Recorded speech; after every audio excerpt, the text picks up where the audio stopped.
1 minute. Ding ding ding ding ding ding ding ding ding. Women have been on the vibration technology train for decades. Did he have the legendary wrench that I've heard he has? What's Dean got to do with it? It's not really the dick, it's the balls. Cocked up with luck. I knew I'd get it in, James. Frankly, my dear, I don't give a Dean. I'm coming in there with a 2-finger cul-de-sac. I'm going to tickle them pink, and they're going to get a dose of Bonzi. To me, relationships are like a leash, and Yours and didn't go well, right? No. 10, 9, 8, 7, 6, 5, 4, 3, 2, 1, 0. Let's start right out. Hey, what happened?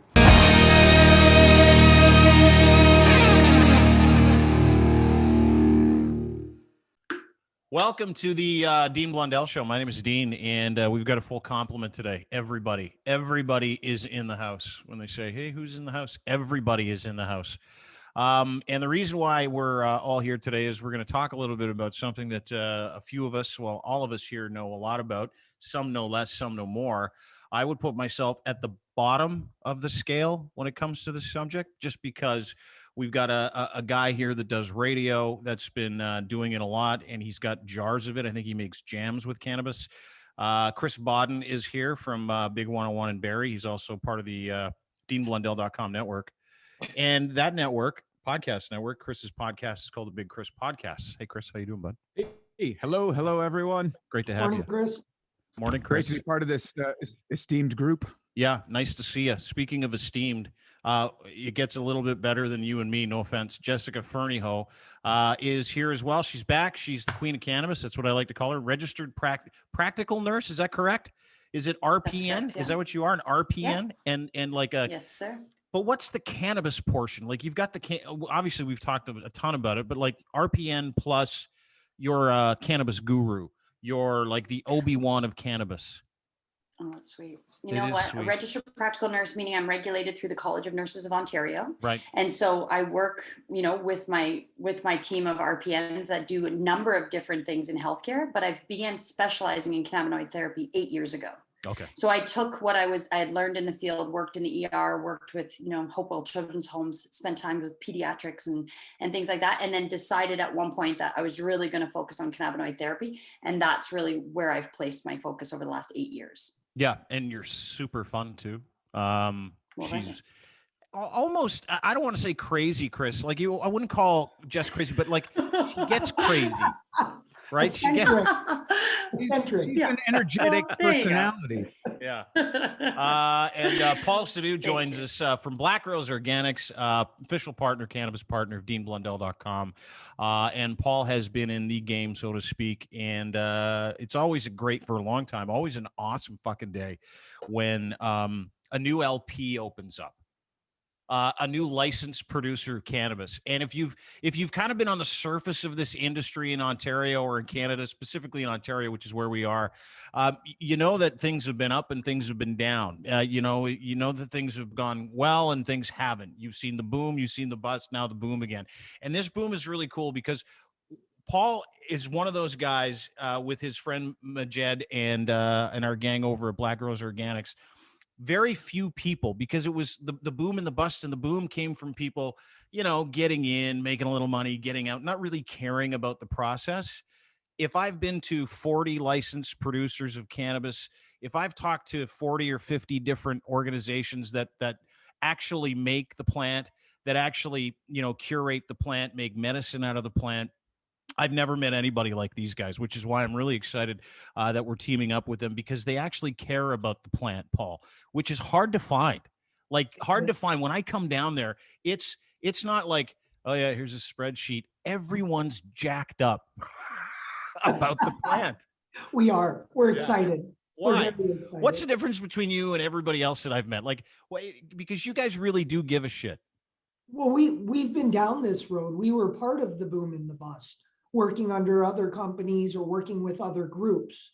And so ultimately, you know, we saw the guys get in with the greed, you know, the guys from Bay Street, the guys from alcohol, the guys from the food and beverage industry. We just felt that they weren't doing it right. And so, you know, instead of being a publicly traded company that's answering to these guys, we decided to build a company that only answers to us, the people that know medicine, that know cannabis, understand cannabis, have been end users. Our whole company is made up of people that have been consuming cannabis their whole lives. And so we do care about the plant. You know, terpenes are important to us. Flavonoids are important to us. Picking the plant when it's ripe is important to us. Flushing it, curing it, all these things that, you know, and we can't point the finger at everybody, Dean. You know, there are a few guys out in the market that are really doing it well, but we want to do it better. And, you know, we want to provide better medication at a better price. I think cannabis is extremely unaffordable right now. You know, going from, let's call it the gray market or legacy market, where you don't pay HST on cannabis, and being able to buy ounces for 150 all the way up to 280. You know, we want to come with something that's a little bit more affordable and feasible for people. Right now, you know, the quality stuff is $15, $18, $20 a gram. You buy an ounce and you put tax on that, you're over $500 for your ounce. And so how is that, you know, the program that was instituted by the government, which was access to affordable medication? So, you know, we really look at this as, you know, the rec market's there. It's always going to be there, but we're really not focused on the recreational market. We're really trying to tailor ourselves towards the medical side, create some brand loyalty, you know, show the product that we have and how it compares to everybody else, and capture the medical side of the market. When you say medical, I obviously I understand the difference, and I think generally speaking, you don't have to be a cannabis user to know the difference between medical and recreational. Right? Recreational people that just like to smoke a joint at a party, or you know, people that aren't using it to aid them medically. That's what recreational cannabis is, right? But why has it been so difficult? Maybe Jess, you could help us understand this. Why has it been so difficult to get those two worlds to come together? Why is it so hard for, you know, because it's prohibitive to go and get your cannabis license, your medical license. We'll get into what Black Rose is doing in just a second, but it's prohibitive. Why is it so difficult to, and do those worlds not come together more, the medical and the recreational? I think Jess made a really good statement when the three of us were together, that, you know, a lot of recreational patients are just undiagnosed medical users. Jess, you made that statement, if I'm not mistaken, right? Absolutely. And I do stand behind that. I think a lot of times we move towards things because we don't understand the underlying issues, right? Right. Diagnostically specific issues. That statement. I am that statement. There you go. Exactly. Yeah, you might not have a prescription that says you need to consume X amount of grams per day in order to be a patient, but you know that when you're dealing with imbalance or anxiety or chronic pain or whatever it is that you find yourself at that plant for that reason, in my opinion, is a medical need. But that's because we have an endocannabinoid system. So as humans, how could we not need this plant for what it's scientifically designed for, which is a lock and key mechanism of homeostasis? So everybody needs I this understood plant. what you just said there. Pretty sure I understood. It boils down. Did you get that? Yeah, you got I could something slow it about down for you, baby. homeostasis. So homeostasis meaning that balance. That's exactly what the plant is designed for, right? It's that lock and key balance, and it's however you find that balance. You know, whether it's a tincture or combustion or vaporization or topical, you're reaching for that plant because deep down intuitively, you know that it's going to bring you the balance if it's done in the right way.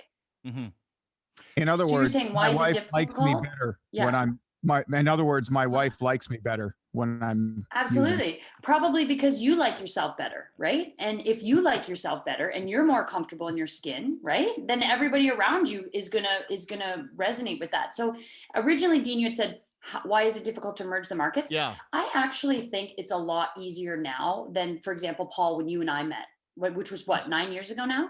So it's easier now to approach talking about medical cannabis with doctors than I think it's ever been before in Canada. I do think we're moving in a really amazing direction compared to where we were 9 years ago. Because 9 years ago, we had to really hunt. Now you can talk to a walking clinic and get it. What some don't though, right? Like we were talking about that just Some before we went don't. on. Some people don't. Like Right. there are family doctors, my family doctor, not one of them, but there are family Right. doctors out there that go, you know what, I'm still not cool with this for some fucked up reason. Right. Yeah. Right. And the best part is you can just Google cannabis clinics and they're everywhere now. Yeah. Whereas, back in the day, Paul, you remember me lugging around like a briefcase full of paper files and doctor hunting with sandwiches, walking into clinics and trying to pitch them with the 15 minutes I had, like it was a rodeo. You know what I mean? I was like, you need to write prescriptions and you need to write prescriptions. But we needed more people to openly say yes to writing those prescriptions. So I'm just saying that, funny enough, even though we are in this progressional transition, people are talking about cannabis more. Age groups are talking about it. I'm excited, Paul, that you are a licensed producer on a larger scale, but you're still thinking with a craft mindset.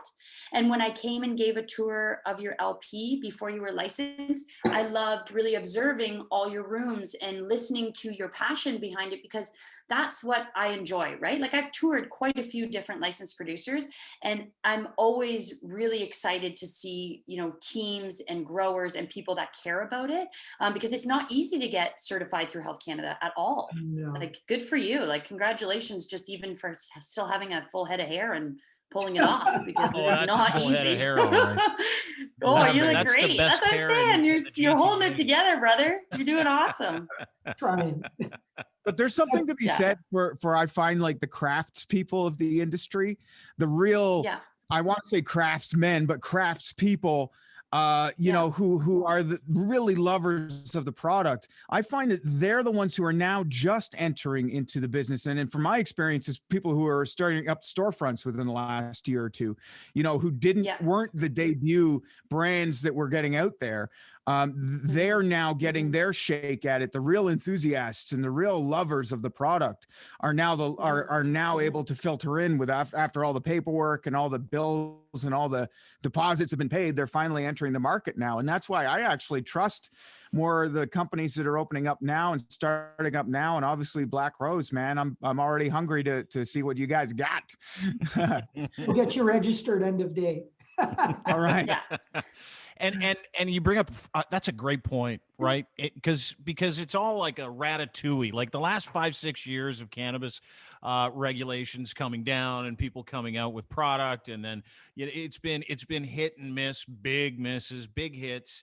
But you kind of touched on something that we got to, which was the rec in the cannabis, the rec in the medical, which is, I think every rec user uses it basically for medicinal purposes anyway. So why do we even need a license?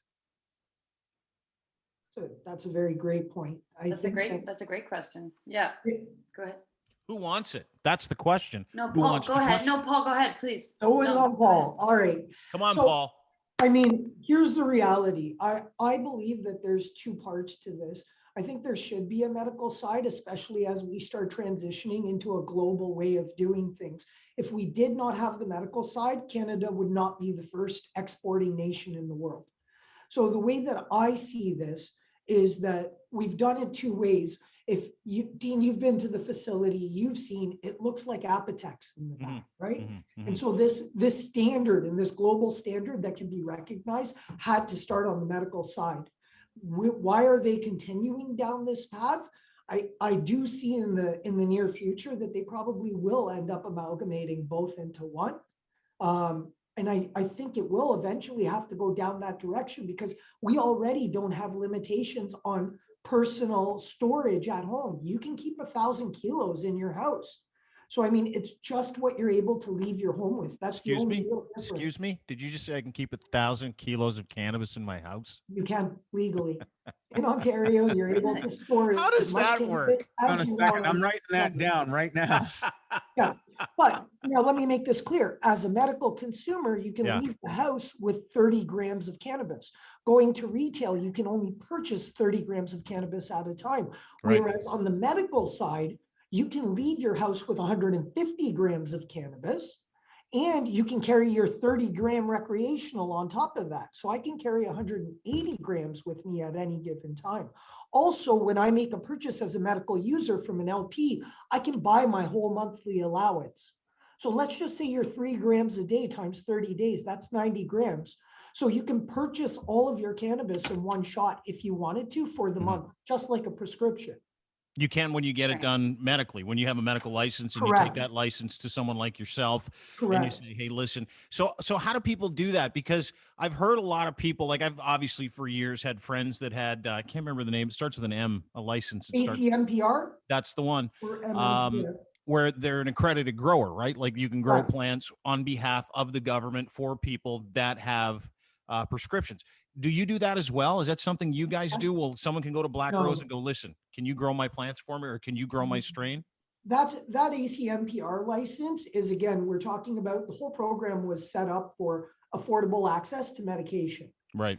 And so the way that they've done it is and you mentioned you can have someone grow, that's a designated grower under that license. Right. So you can have a designated grower hold 2 licenses and grow for 2 people at any given time at one single address. And you can have 2 designated growers and up to 4 licenses on one address. I believe Health Canada is in the process of changing that. You are finding people taking advantage of that. Mm-hmm. And so they're looking at the regulations and the way it is. But Black Rose Organics is a licensed producer. ACMPR is access control for medical purpose regulations. Is that right, Jess? Access control for medical purpose regulations, I believe. Don't quote me on that. Don't hold me to it. You know what? It's all under the Cannabis Act now. Yeah. It Green is. card. It's called a green card. Yeah. Yeah. Pretty Those, much those, is. Well, no. my wife's stepdad has those rules on lock for homegrown too. Like he's got the max, man. He is, and you say they're trying to clamp down on people taking advantage of it. Yeah, he's taking advantage of it. Well, but a lot of patients do Right. need to consume a lot of cannabis, right? So Right. I have been part of, working with practitioners in order to ensure people don't become incarcerated because they need to consume whatever 40 grams a day or whatever it might be. So I do love that patients in Canada have the choice to either grow it themselves, have somebody grow it for them. And obviously, as with everything, it needs to be regulated and checked and whatever, but currently they can still do that. And then also they can order from a licensed producer. We are in an amazing position because the difference, how you had said recreational and medical, here's the big difference. Medical needs diversification of intake method. Medical needs transdermal patches. Medical needs tinctures. Medical needs suppositories, right? Recreational doesn't mind drinking bubbly infused pop drinks, right? I would never recommend that for my diabetics. And may I say, recreational can also go suppository too if you're feeling really plucky. Sure, absolutely. But I'm saying it's more like I don't feel like doing it to have fun. It's like I have cancer and I'm a mother of 3 and I'm dying of breast cancer. So as much as I'd love to chat about why I need infused deodorant, I just need it, or I need to make it for myself or have somebody make it for me. So I have the opportunity to potentially not die. So that's the big, as a triage nurse, that's where my brain goes. It's like, it's still fun, but then it's also life-changing transformational medicine that we need to get into people at high doses if they're dealing with things like cancer. Right? Okay, The other thing that I want to add on Jess's comment, just to be clear, is these products are still made in the legacy or gray market. The problem is, there's no lab testing available with these products. And the whole purpose of creating the licensed producers was so that we are responsible for doing fungal, microbial, pesticide, residual heavy metals. So, we have a specific requirement that has to be met. So when the patient gets that medication, whether it be in the form of flower, cannabis, a deodorant, a transdermal patch, a suppository, a tincture, all of it must be lab tested and approved by Health Canada prior to its release. So, there is still that difference between what are you getting from an LP versus what are you getting from someone that grows under these personal production licenses that doesn't have standard operating procedures, internal pest management control to prevent powdery mildew or mites. Right. My statement. But those are just patients consuming their own medicine, right? It's different. They're not selling it. They can't legally sell it. Federally, they can't sell it. It's good that there's regulations. It's good that Health Canada is finally getting all these things out, but currently licensed producers still can't sell suppositories, Rick Simpson oil, transdermal patches. These things still aren't available. Why not? They haven't been. So They are. because I had an they- education in this Rick Simpson oil stuff recently, and the Rick Simpson oil specifically for cannabis or cancer patients, it's a lifesaver for a lot of them, right? Or it's a quality of lifesaver for a lot of them. So when I hear stories like that coming from you, Jess, in the medical industry, and you know the good that cannabis and the plant can do, you know that they can hyper focus and produce these things for people for that quality of life factor. Why don't Right, they? which I Why support. don't they? Why don't they make? Why No, don't they they? are. allow They it? are. It's just regulation. They are doing it. It's just regulatory time period. That's all. It's coming Right. out. All these No. things are coming out. It's Okay. amazing. A lot But I'm of just them saying are at the actually- dispensaries we go to. Mm-hmm. Oh, sorry. Go ahead. I was just going to say, a lot of them were actually released a while ago, and a lot of these products are actually making their way to Germany from here. And this was one of the biggest Right. problems we But had. I'm saying for Canadian patients right now, for them to go into a dispensary, I haven't, because I just went into a dispensary close to my house. I wasn't able to find suppositories, deodorant. There Not on is a the rec- not topical. on the rec I couldn't side. find it. Yeah. Exactly. That's what I'm saying. So unfortunately, before you could go into a dispensary and it was geared towards medical patients. I understand it wasn't necessarily regulated through Health Canada, but I'm saying at least patients could go and find the medical access. That was it, right? Sure. Now I understand it's through licensed producers, and that's great. And there are some more titrated towards medical use. I'm just saying it would be great for people to walk into a recreational dispensary, and whether or not they understand they're going for a medical reason, see it as more of a medical side, right? Because it Bingo. did sort of change that. That's what changed the most with Yeah. the dispensaries, was just that it went from being like you could only get into a dispensary if you had a medical license, right? And you were there for a medical reason, and they had all these different products. And now I'm excited to see more licensed producers becoming more medically titrated, because currently dispensaries have, infused pops and pre-rolls and stuff, which is great, but it's not cancer curing. That's bothering to me, that the fact that there's, all these other potentially, cancer related products that could be out there. But can I already buy beer with weed infused in it? Can I buy like sex lube with weed infused into it? That's kind of sad. Alcohol can't I don't be think, mixed. yeah. So alcohol. No, I don't think it can be absolutely yet. Not. Oh, okay. They're pretty close to that. I've seen some pre-ads then for it. We have a beer formulated as well but it has no alcohol in it. Mm-hmm. Right. No, okay. but what he's saying is no matter how you get it in your system, right? If you're using it for medical purposes, it's a crying shame that they can make sex lube for people in rec stores. They can do all. I don't the know if fun those shit. are those out. Yeah. Tinctures. There's lots tinctures of- are out. Yeah. Right. Yeah. Tinctures are out, but Yeah. in the rec market, you can get a tincture, can't you? Yes. You can go get a tink yeah. and a sauve. But those Yeah. again aren't the THC and CBD levels regulated in everything coming out of a rec store as well? Correct. 10 Like, it's probably not- milligrams. Yeah.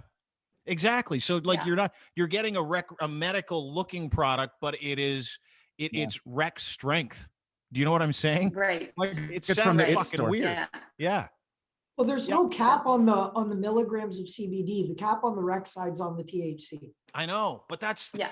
the same thing. Hey, we didn't make the rules. Just we for just safety. followed them. Yeah, exactly. No. unfortunately. It's like we work under the federal regulation and we uphold it, right? So Right. we just keep up to date, and as the regulation change, especially as a nurse, and Paul is a licensed producer, you understand that just as much as I do. Sure. It's a continuously changing market, and it's not worth, in my opinion, complaining about it, as it is more of just like, let's keep focused on where we want to go and what we can operate within right now, and then what we need to do to get to that next level. Are you telling like me I to love stop that complaining? Oh, no, not at all. But I'm just saying we are finally moving in a progressive fashion, I think, in Canada. Mhm. And yes, your licensed producer is dedicated to medical users, Paul. And it's only, I thought, is there some rec as There's well? Or it's- leeway. We have the license. We just obtained our sales amendment last week. okay. And Okay. ultimately, that allows us to sell recreational. But Okay. we're really not targeting the recreational market. No. If we're going there's so many recreational, patients. it would be more for brand awareness. But our focus and our goal is to at least do 90% of our sales on the medical side and help medical patients. That's great. Yeah. Yeah, amazing. I guess if Well, you're and that's why if we that's got your into this. platform too, or your basis for doing business is the medical side, you're dealing with some pretty high test plant, right? Like that's kind of where you want to start if you want to push it out to the recreational side. But at the same time, like Chris, you got it. Well, fuck, I'll show you. You got to see some of their plants. It is absolutely incredible. I'm a fan. I'm a fan of like weed porn, if you will, like the crystals and oh yeah, dude, it's insanity. So I was going through some of their stuff today. This is the kind of stuff you can get at Black Rose Organics. This is the craft portion of it. You'll love this, Jess. You'll absolutely dig it. If you go to blackroseorganics.com/strains, that's super easy. blackroseorganics.com/strains. They have the complete offering right here. You got the sativas, the indicas, and the hybrids. You have some of your, regular crowd, like the stuff that you would see, some cushes and stuff. But then you get into it. And, the interesting part of most of these strains is how intense they are. Like, it's absolute intensities. Look at this one. Garlic Sherbet. It's an indica-dominant hybrid, offers marvelous mix birthed from the crossing of GMO and blue sherbet. Both strains also premium potent in their own right. However, this cross delivers a delightful flavor along with even better effects. Look at this. It's 30% THC. Dude. Holy, yeah. Approximately. It depends on the lot. So every time that we grow it, based on vapor pressure deficit in the room, temperature, all that good stuff, just a little variance will change the THC content. So the last batch that we pulled out was 25.6. The next batch looks like it's going to be higher. And we're just kind of tweaking it at the moment. But we anticipate it to be at 30%. That's like the Shell V power. We've got another stream that's pretty high as well. We'll be talking about exclusive drops a little later, but we're doing a lot of exclusive drops to our medical patients. Exclusive drops of strains? Correct. So we're going to do limited amounts. We do have a lot of pre-rolls going into the market, but when we bag stuff, it goes into glass jars. We only pick the best buds in order to go in the jars, and like the other buds are used for pre-rolls. And so, we don't put any of the trim leaf into our pre-rolls. It's all bud. Yeah. Speaking of all bud, what am I looking at here? Because let's explain. This isn't, you don't get this kind of feature on other cannabis sites, right? Like other LPs. Other LPs are like, yeah, this is it. And then they got the, the certificate for it and stuff like that. This is what I really love, is that you can see all the crystals. Oh, I'm going to get you a better one, Dean. All the beautiful coloring. You can see everything. But what are we looking at here? Explain what we're looking at, Paul. Right now, you're looking at trichome production. The thing in Canada is when you go into the dispensary, you can't see or touch the product. Yeah. Same with buying online.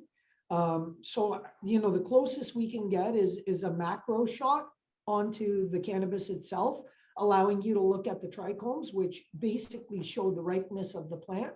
Mm-hmm. That's also where the THC is produced. Those are the crystals. Those are the crystals that you see. Yeah. Look at these. I got a weird question. Yeah. I got a weird question for you, Paul. What if I was to take a pair of tweezers and pick off all of the orange hairs, all the trichomes and everything, and then smoke that? What am I looking at? You'd be smoking that's what. Yeah. Yeah, that's what they make. Just the red hairs? Uncpressed hash. That's all it is. If you were to play with all of those inside your fingers, it would eventually start turning into hash. Interesting. Okay.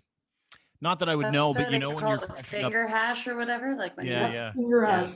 Yeah, when you're crushing up like a bud and you got all the crystals and your fingers get tacky, that tackiness is actually the beginnings of hash. And I think if you sat there and did that more and more and more, you'd probably get a nice film of hash across your fingers, and then you can go to work and lick your fingers and all that other stuff.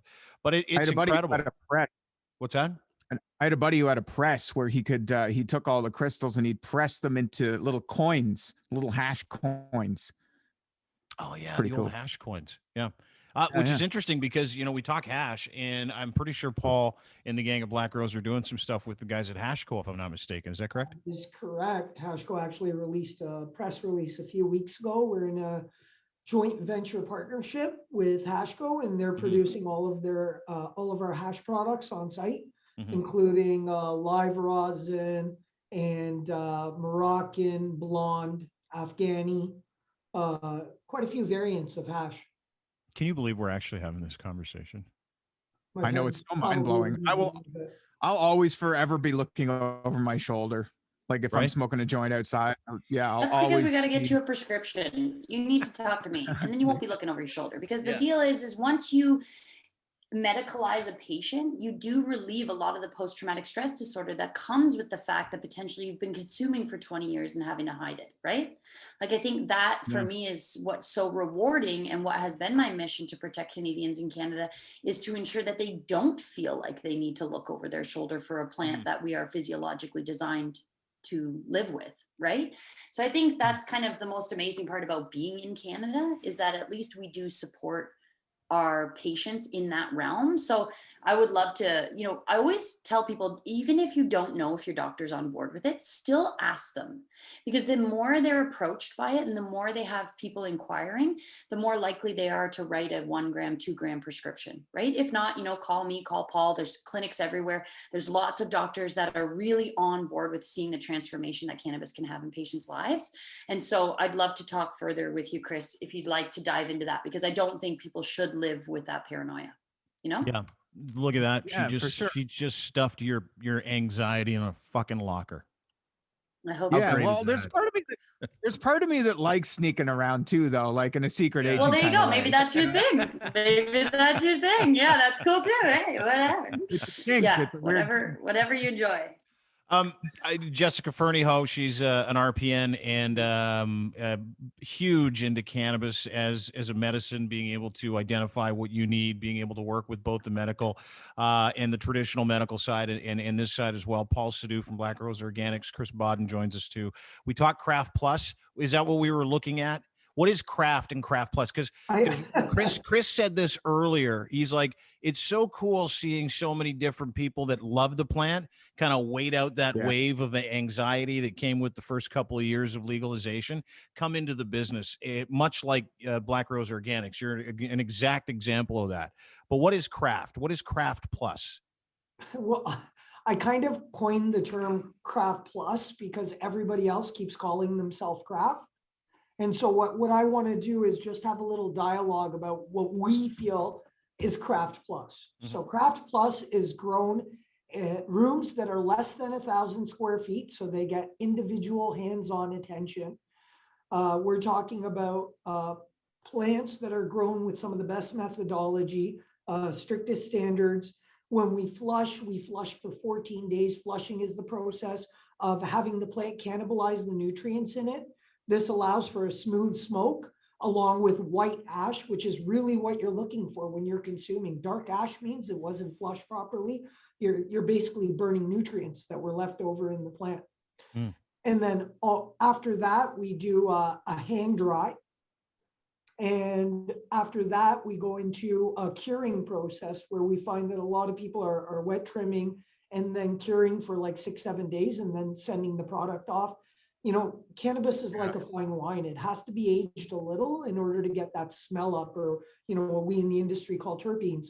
And so the curing process is just as important as the growing process. So we do a minimum 2-week cure to make sure that you're getting, as per the legacy market, the dankest bud that we can possibly give you. I love it. I love it. That's got to be in your reading materials. So, the white smoke is key. That's interesting. I never heard that. The white smoke means you're getting the real refined.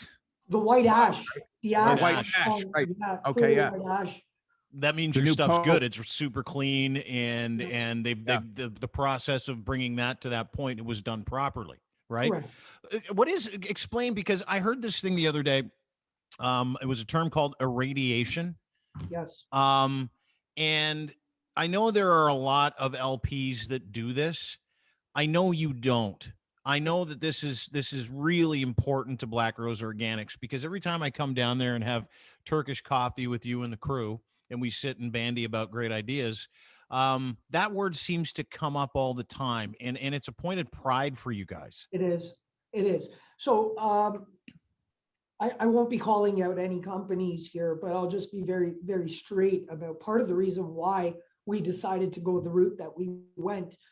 I was a medical patient. I purchased product from an LP. That product smelled like musky basement. That's the only word I have for it. It smelled like your basement was flooded and you just tried to dry it up, and now it has that dank smell, like nasty smell to it. And I found out, and I did some research, and I found out that that company irradiates their product. And irradiation is the process of hitting the cannabis with gamma rays to kill any mold spores or bugs or any bacterial components that would be in there. It's like microwaving the cannabis. And it's used, cold pasteurization is already used in the milk industry. It's not anything new. It's actually something that's quite common in food and beverage.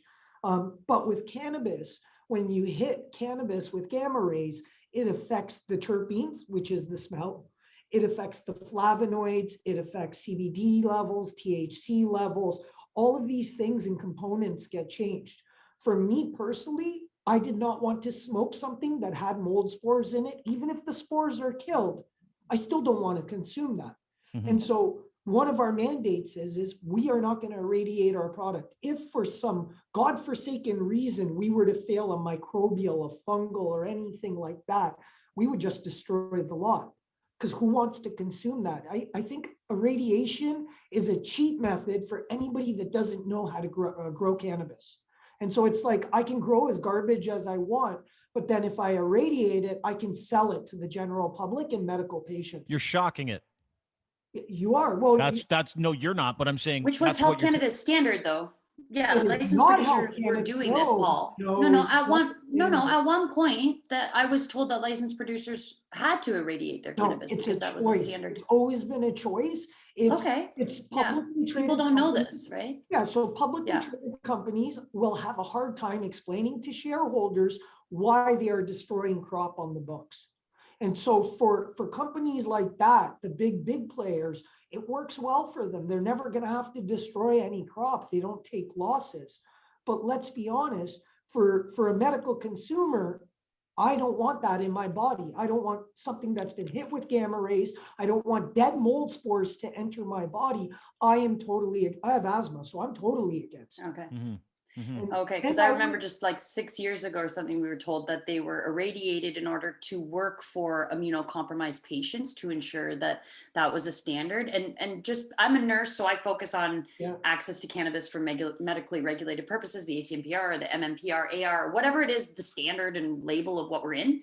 Mhm. I know what the rules are for their applications and the patients, but I didn't understand what the regulation for licensed producers was. And I was told at one point that all LPs were irradiating and that was a No. standard they had to follow. So that's refreshing to hear because I was told that that was what they interpreted as necessary for patient care. So that's interesting. I It know sounds- exactly what you're talking about, Paul. I got a batch of stuff that smelled weird a couple of times right when it first became legal, like right in the first Yeah. few months, or whatever. I was severely disappointed in the product right out of the gate, for Mhm. sure. I have friends, same thing, right? And then all of a sudden you started to hear, just go. This is, and I know we're having a business conversation, and I know we're partners, but I have to say this is that I started to hear my friends that were, that left the legacy market, went into the legal market, and then said, "This is bunk. I can't smoke that stuff because it doesn't taste like what I used to smoke. It doesn't affect me like my old smoke. And it's really a pain in the ass to get it." Now, I know it's a lot easier to get your cannabis now, depending on where you are and stores that are nearby. And I know there's a lot of delivery, and the pandemic has changed stuff, but that's a quality thing. Like you're talking about a pretty big deal, if as far as I'm concerned, because all I hear in there is before you send it out, this was the past practice, it seems like, by the majority. Zap it. Yeah. Before you send it, yeah, exactly, kill it. Yeah, that's again, I would talk to cheap, but look at fine wine. There's stuff in the market that's $6-7 a gram. Like, and cannabis has always been like wine. You get what you pay for. You can buy the high end stuff or you can buy the low end stuff. What I'm trying to do is give you a fine wine at an affordable price. I think that's the best way to do it. How are you doing that? That's an important thing, because not only is it high test, the stuff that Black Rose does, not only is it super, super clean, and not only is it craft plus, but you also want to get people their medicine effectively and for much less than they would normally pay for it using the same process elsewhere. You absolutely nailed it. We actually have two ways to accommodate this. One is if you're registered as a medical patient at Black Rose, you're already saving $6 or $7 per gram from retail level, just because you're a medical patient. And then we have another program that we'll be launching within the next few months.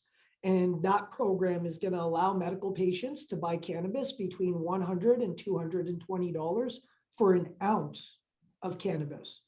And so the objective is right now, I know. The objective is that right now, you've got 80% of the market still going to the legacy market. And we had the dialogue earlier about affordable medication. The only way that we're going to be able to shift consumer sentiment is to be able to get them the medication at a better or same quality that they're getting it already at the same or better price, but being able to support our product with the lab testing to show what they're putting in their body. And that's the only way we're going to get that transition to get that 80% to convert to buying it legally. Jess, is that we're talking about cost involved in helping people get relief. It is still cost prohibitive for a lot of people, is it not? And this is kind of something that, to have the forethought to be able to say, okay, we're going to produce the best cannabis in the world, but how can we, instead of just saying that, how can we get people the medicine they need? Because I'm sure you work with a lot of different people that can't afford, little or any cannabis. It's so different now, because with legalization, people being able to grow 4 of their own plants, as well as companies licensed producers like Paul, what you're doing, and focus programs, and more insurance companies like Blue Cross and things like that, covering medical patients' medicine. I have seen some really amazing breaks, to be honest. I guess I'm always just comparing it to when I started, where it was really expensive, hard to find, unregulated. It was the Wild West. So even getting into it medically, people were like, what are you doing with your career? You're a drug dealer? I'm like, and yeah, I'm not. I'm trying to help people not lose their children from Family and Children's Services, because they've realized that, a couple of puffs ensures that they're not alcoholics and, you know what I mean? Absent-minded and living with chronic pain. That was really, that was the focus. So in a lot of ways, I do think price matters to chronically ill patients and situationally specific financial strain, especially during the pandemic and for patients that have been living with a lot of stress. Right. But again, everybody's walking different paths. I think now is such an amazing time for us to be linking with companies like licensed producers that really care about patients, that not only give it a financial support, but they also link patients to, maybe they got their prescription at one clinic, but they need to now work with a nurse like myself to do patient-centered care, where we can coach each other and I can do sliding scales and we can work with where they're at financially. And I just think patients have more opportunity now than ever to be working with companies and nurses and health practitioners that are more on board and supporting them, as opposed to having to come at it really defensively. And even insurance companies are starting to cover it a lot more, which is also a huge relief. So I love hearing about that, Paul. I love that you're going to be able to not only make it a phenomenal quality, so if they're already immunocompromised patients, that they're not stressed about having this medicine, so they can only use a little bit. Because me, I'm consume more, get in more into you. Chances are, you're not consuming enough because you haven't tried different intake methods. And especially when we're dealing with, for example, patients like pediatric patients, right? We're not even touching on that right now. There's so many different demographics that are sick with different ailments that need different intake methods and different coaching. And that's why I'm just honored to continue to be a part of it in Canada. And I really just feel like we're just scratching the surface in where we're going to be in the next 5 years even. Yeah, I feel that too. I feel like we had the first few years of the craziness, and I feel like we're settling into the purpose of legalization. Which is to be able to help people, which is to be able to get people the medicine they need, and making it a little bit easier and cost effective is part of that process, right? If you really do care about the plant and the patient, like you guys talk about, and it's something if you go to Black Rose and if you talk to Jess or you talk to Paul or anybody involved in the process of producing this for people, there's more need than just let's get a bunch of product out. The need is, Oh, absolutely. let's focus our attention on areas where we can fill a void. And that void is pretty big because it's all been about financial to this point, right? And so to be able to, work from a position of strength, which is you love the plant, you love the people, you're both, medically aware of what the plant can do for people, but on the recreational side, that's something that comes later. It all kind of fits together, but your aim is true, is what I'm saying, Paul, which is really, really refreshing if you've been throughout this industry. The guys at Black Rose Organics actually give a shit, which is incredible. I appreciate that. Yeah, we've spent quite a bit of time. And I mean, like I said, I've worked with a lot of companies. I was an independent consultant for a while before I settled here. But we've been there, and my biggest statement to this is always about these parties that we go to before COVID, obviously the cannabis parties, and you've got the CEOs from big alcohol and food and beverage, and you go to their parties and not one person is consuming the plant. They're all drinking alcohol and popping bottles of champagne, but not one person at these parties was actually consuming the plant. And so for me, I find it odd to go to a cannabis themed party by a cannabis company and there's no cannabis present. So I found that to be a bit of a shock. Well, some licensed producers, I know, they couldn't. Yeah. Well, I mean, there were a couple licensed producer gatherings we went to, but you couldn't legally unless you were a patient. Our whole company is made up of medical patients, Everything you just described, Paul, is like soulless, like on their behalf, right? I was just like, I'm shocked at that. You could go to a big cannabis party and there's no cannabis present. Correct. Like, I would expect it to be like they have the chocolate fountains at parties and stuff, and you can go. It should be a weed fountain, for God's sake. Yeah. Yeah. Problem is, though, it's an insurance liability. So on a corporate level, it's not. Yeah. It's just, I don't need people drinking from the, you know what I mean? Like, it's more just like, how do you manage the masses and how do we make sure nobody so it's more just a regulatory insurance thing. But that's fucked too, if you ask me. Like, you're not, you're a cannabis company. Cannabis is by far and away a much healthier substance than anything else. Like, it doesn't, alcohol will kill you, but for Christ's sake. And I don't get upset with people who drink. I love it. I love the fact that people can drink. I don't. I found a replacement therapy, at least that's what I call it. And I know if I've gone to a party and had 10 beers or gone to a party and smoked a joint, I know that after I've had 10 beers, I'm an idiot. Like, just an idiot, right? I've got to agree. And for me, that you are too, or that I'm an idiot, or we both? I am too. I mean, I'll be honest, and my background is Indian, so like we are not supposed to eat meat, drink, smoke, do any of that. When I was younger, and I got in trouble for cannabis, my dad found out. He was persuading me like, you should start alcohol, forget cannabis. Drink alcohol. I know you're not of age, but at least it's socially acceptable in our community. Yeah. Yeah. And I had to explain to him. And that's just it. It's just the stigma.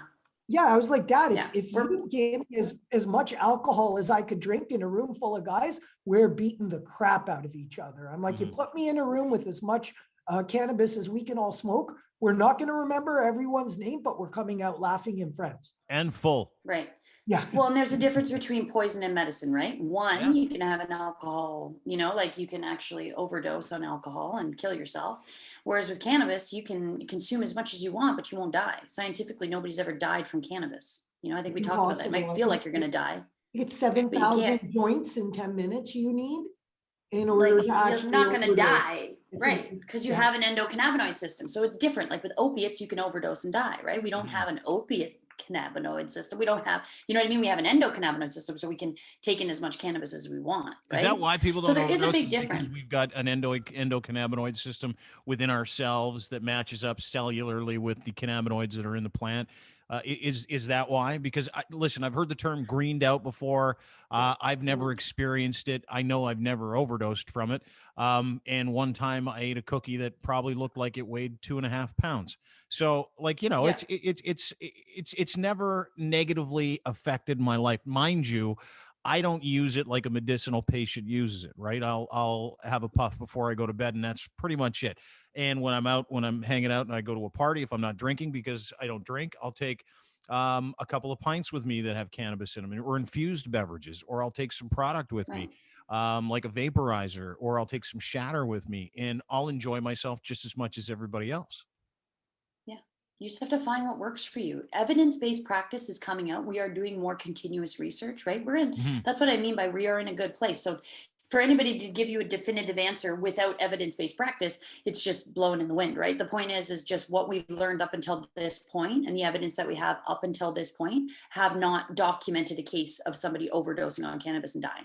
Now, it doesn't mean that cannabis, just because you're not going to die from it because you can't OD, doesn't mean that it's right for everyone. That's another thing as a nurse. Like, a lot of people assume because I specialize in cannabinoid therapy that I'm just saying everybody and their brother should be consuming it until they're green in the face. Like, that is not the case. There's some people that just do not work well with cannabis, whether it's topically, orally, combustionally, whatever, however you use it, that particular plant does not work for them. So it's about, for me, it's about working in complement. It's a complementary medicine to work in conjunction with other, whether their pharmaceutical regime is going well for them, or they're going through radiation or chemo. It's working in conjunction with these other treatments to really make cannabis do what I think it does best, which is to work as a complementary component, if not a full and total treatment, right? So if they can't take it all the time, even little bits will activate their endocannabinoid system and bring them a lot of relief behind whatever it is that they're facing diagnostically, specifically. What's the endocannabinoid system?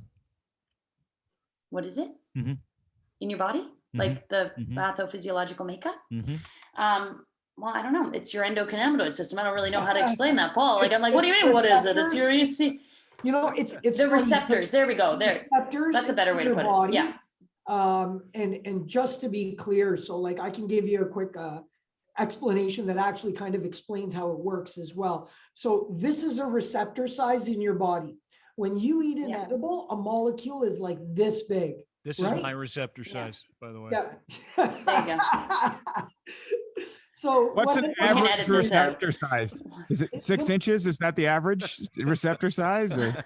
Anyway, receptor. We'll just edit this out. You got a receptor. Yeah. So what ends up happening is the molecule is too big for the receptor. So as your body breaks down the molecule, which usually takes 45 minutes to 2 hours, your body starts getting high off of the cannabis that you ate. It starts reacting, and this psychoactive properties start breaking down through your liver. So when you eat an edible, you've got to break them all down. There's another process called nanotization. This is more on topicals and stuff, but basically they take that molecule and they break it down into a million smaller sizes. So the uptake on something like that is much quicker. Instead of 45 minutes, maybe it's 15. And it hits you harder. Because it's not going through your liver. Well, it is. Right, because already depending on the toxicity. Correct.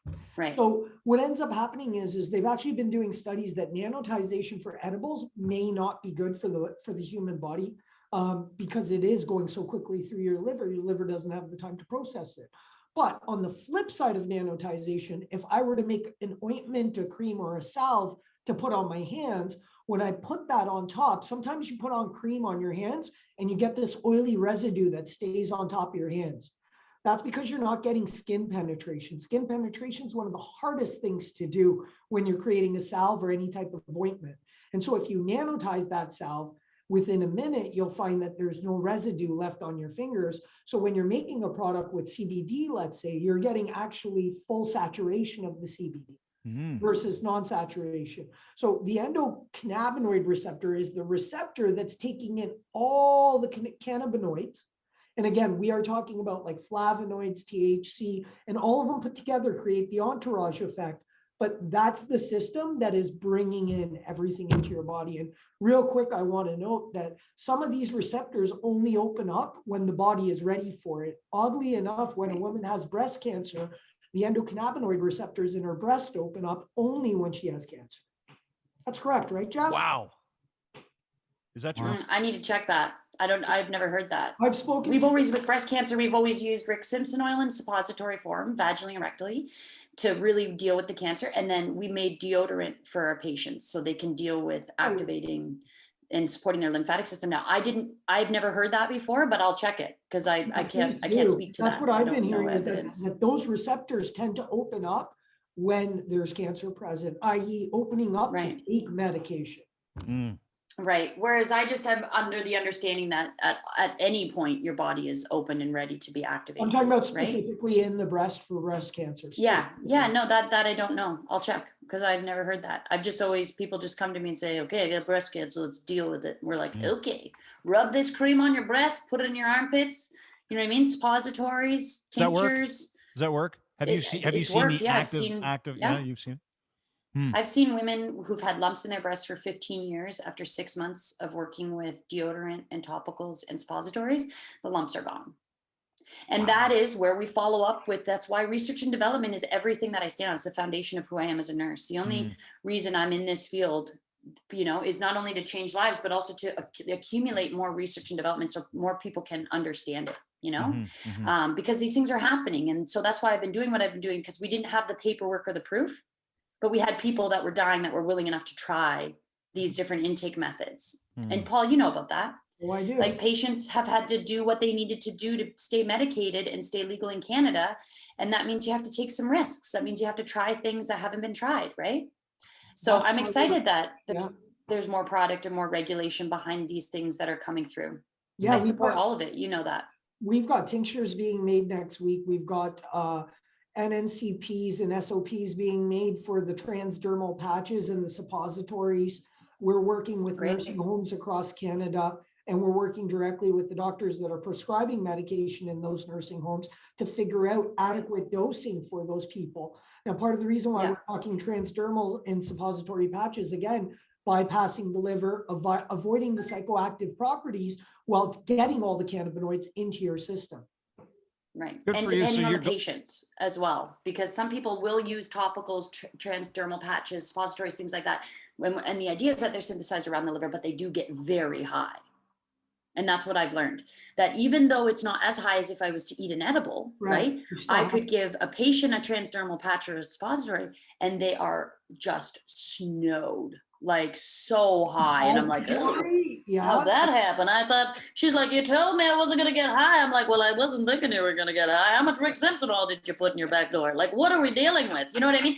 Whereas, and I could give that to somebody else and they're like, I don't feel anything. I drove the kids to school. I feel amazing. Like, you know what I mean? And they're in a whole other, so it's tricky because, and I think that's why for so long, so many practitioners were afraid to touch it because it wasn't like, take this pill 3 times a day. You know what I mean? It's like, maybe do this. I don't know what intake method to give you. So we're really playing with that, I think, is understanding dosages. It's kind of fun though, isn't it? Like it's fun to play with dosages, for crying out loud. Well, I think that's medicine in general. Sure. Even chemo, but I'm even saying any prescription take. There's like, this is safe. This is safe to figure out your own dosage too, right? Like that's the thing about playing around with this plant is you can't take too much of it, right? If you take too much and you get, as you pointed out, snowed, big deal. A few hours later, exactly. You'll have a great sleep. The other stuff, not so much, but I understand the space with the other stuff too. It's just, it's interesting because, I think about what you just said and I'm like, well, why can't we transfer that to the rec market if that's the case? It's just bizarre. The other thing we're doing is, when you look at stuff like gummies, like, I'm a medical patient. I can take 200 milligrams with my eyes closed, but then you've got people that can only consume 5 or 10 milligrams, or if that, maybe 2 or 3 milligrams, white collar people that are just trying medical cannabis or even recreational cannabis for the first time. And that 10 milligrams is like tequila if you've never had it, like when you're a kid and you try tequila. I haven't touched tequila since I was 14, 15 because of the experience I had.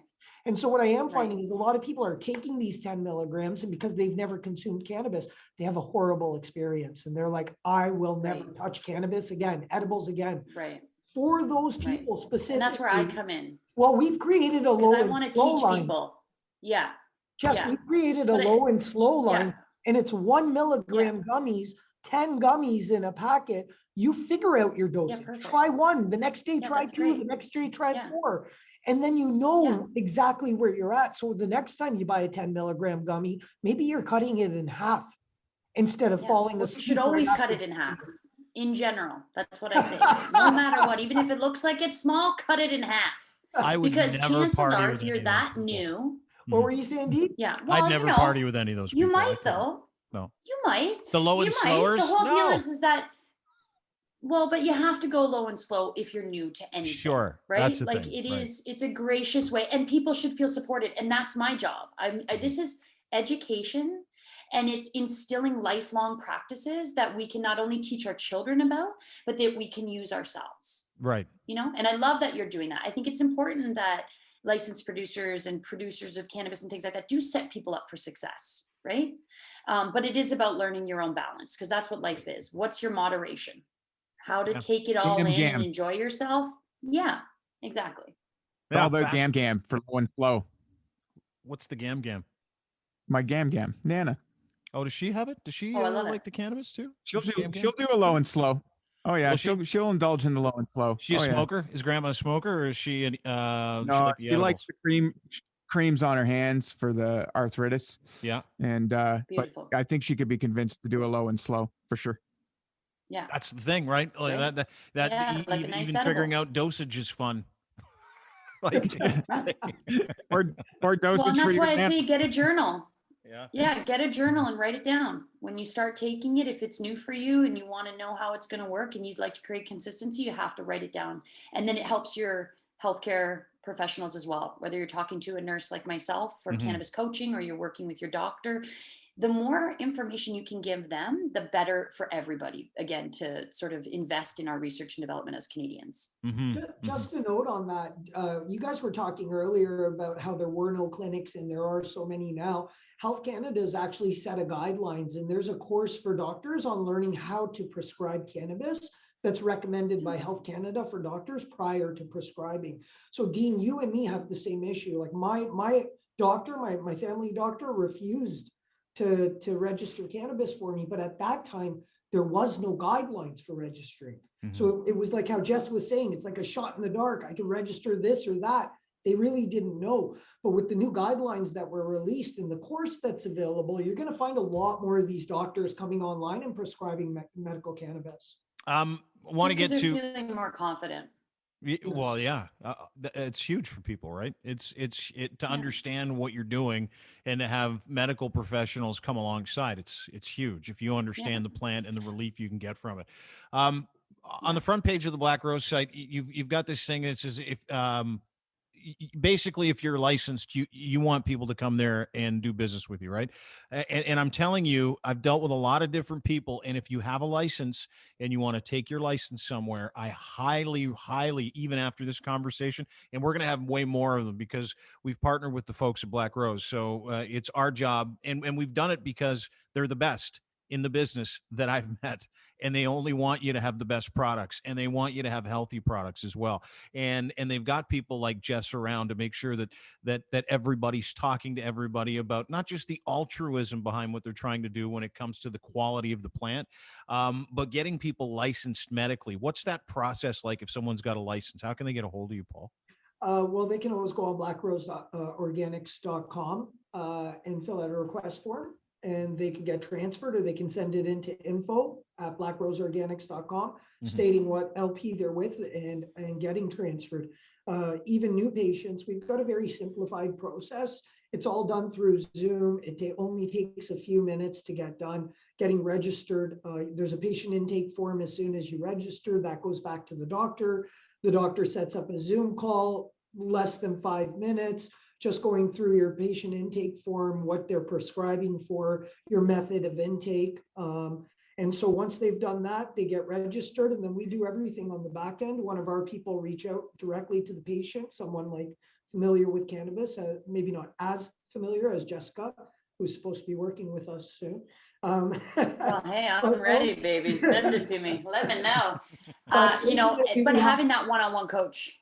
Yeah, having that one-on-one coach to talk about titration, talk about the different methods of intake, setting up a program to get them through the month that is not just purchasing cannabis to combust, as well as looking at bath bombs or looking at tinctures, using all methodology and figuring out how that worked for them with a follow-up every 30 days and looking at alternative methods if that one didn't work, and gradually tweaking the process so the patients found something. And then on our end, it's our job to be consistent with the product and be able to replicate it over and over, so that every time the patient gets the combustible product versus, stuff that's manufactured, that we can be exact with over and over again. But the flower, making sure the consistency and quality stay true to our brand, as well as what the patient has already tried, so that it's not changing medication last minute. Also, the strains that we bring to market, we guarantee them for at least 5 years.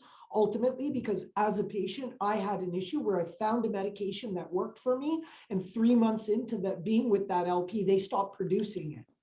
And so it was a wild goose chase trying to That find the sucks. product again. I remember that. I remember that with tinctures, when tinctures first came out. Yeah. And people were just so heartbroken because, once you find something you like and you've found that equilibrium that you've hunted for so long, and you're dealing with chronic pain or cancer or insomnia or IBS or Crohn's or colitis, like whatever it might be, when you find something that works, you don't want to lose it. No. And so we want to make sure that we have some sustainability on all of our SKUs and products to make sure that they're not going to be here today, gone tomorrow. Yeah. Well, and it might be nice too, if you have those 5 years, they find a good tincture and you say, listen, 5 years is up. This is the next best, or this would be equivalent to what you've been consuming for the last 5 years. Yeah, right? That's just the bare minimum, Jess. It was just a commitment that we made internally. We looked at issues that we had as patients, and it was like, how do we address these issues? And the first one was lack of a consistent supply of the same medication over and over. Right. Yeah. Great. That's a big deal. That's a huge deal for people. Everybody's got like, oh, my favorite strain is this. I like this kind of strain. But when you really boil it down to why people like us use the plant, we use the plant because it gives us this consistent relief in a certain area, right? Correct. And when that disappears, or when intake. Bingo, or something happens in the market and that company doesn't exist anymore. It's devastating for people, right? It is devastating. It is. And I mean, consistency, again, you've got to think about it like this. How much consistency can you continue to provide? And if you're not providing the same product over, like for me, I have allergies. Like, oddly enough, I'm allergic to cannabis. I have ragweed and pollen allergies. I've seen you power through that though, bud. Yeah, I choose to power through. But really see you working. Yeah. I have a strain that I know I'm not allergic to. It's a pre-92 DJ Short Blueberry. I had the strain. I lost the strain. It's been 6 years. I've never been able to refine that exact strain. So, I mean, it's important to make sure that the medication continues to stay available. Well, we're really proud to be working with the folks over at Black Rose Organics. And of course, just incredible to have Jessica here to kind of explain, the end result and what it's like to go looking for more information. So go to Black Rose Organics today, blackroseorganics.com. You can get registered as a patient right there. You can sign up. You can check out their shop, all their strains as well. Again, blackroseorganics.com. They've got products coming out. We've got products coming out with them. We'll get to that in the coming days and weeks and months. But we couldn't be more excited to be working not just with Black Rose Organics, but also have a Sherpa in the industry known as Nurse Jessica Fernyhough to be able to kind of hold our hand throughout this. Thank you. Never been called a Sherpa before. Well, that's right, baby. Yeah, you're welcome. Yeah, I like it. But you got to get to the top of the mountain somehow, and you need someone to help you with that. How can people get a hold of you if they've got questions, not just about getting registered as a patient, not just about cannabis as a whole in their life, but the safety of it and the difference it can make in their lives? How can people get a hold of you, Jess? So you can find me on my website at nursejessica.info. And then I'm on Instagram as Nurse Jessica RPN, and I'm on Facebook. So you can find me on my website, nursejessica.info. Just reach out, send me an email. I'm old school. I love phone calls. If we want to do a video call, great. But I find that I often do more phone calls than anything, because then we can just smoke weed. Nobody's looking. We're just chatting.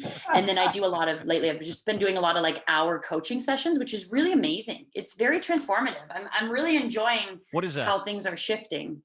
To coach, like to do a session with me for an hour. Who are you coaching? My patients. So many different patients with so many different needs, like whether they're new to it or they've been a veteran for the last 20 years, there does come a point, and you know this, I'm sure, Chris, as well, when your one intake method, remember we were talking about hitting the bong? Like after a while, you're like, I don't really want to hit this bong anymore. Like I love it, but I also don't love it. And there's pieces of this bong hitting that like feel a little like, I don't know, Dirty. just like not where I want to go, right? Yeah, dirty, whatever, grimy, everything after a while, if it's not shiny anymore, you're like, ugh, I gotta wash this. Yeah. So, but sometimes I don't like vapes either. So I'm just, making that wheel is what I make with my patients, is to get those other methods and to try to integrate them. And whether I'm linking them to Black Rose or we're just talking about the medicine they have currently or whatever it is, it's about really going deeper into your cannabis care. But then we also go even further than that. We not only talk about cannabis, we talk about some of the underlying issues of why we're looking for the medicine we're looking for and where we want to go with it. It's a very holistic approach. I like it. That's that's what coaching is. That's now I understand. People seem to like it. So far, so good.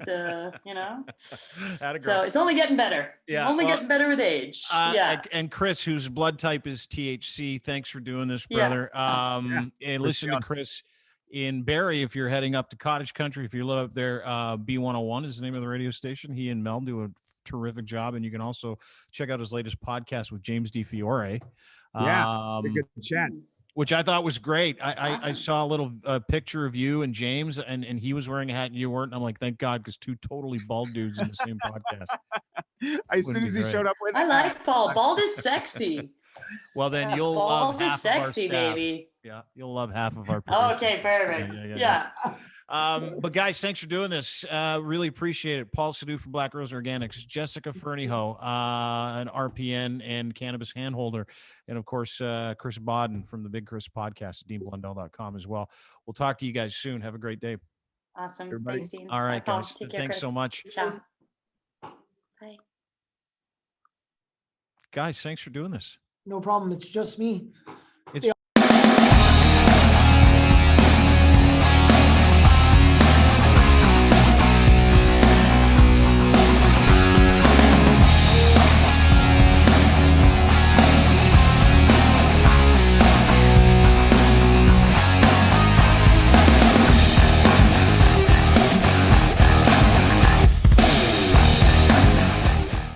Say hello. Hi. Hi. How you doing? All right. Well, we should probably move on from the domestic dispute discussions. Okay, she can't hear any of the words except for my words. So, right. Okay. Well, we're good then.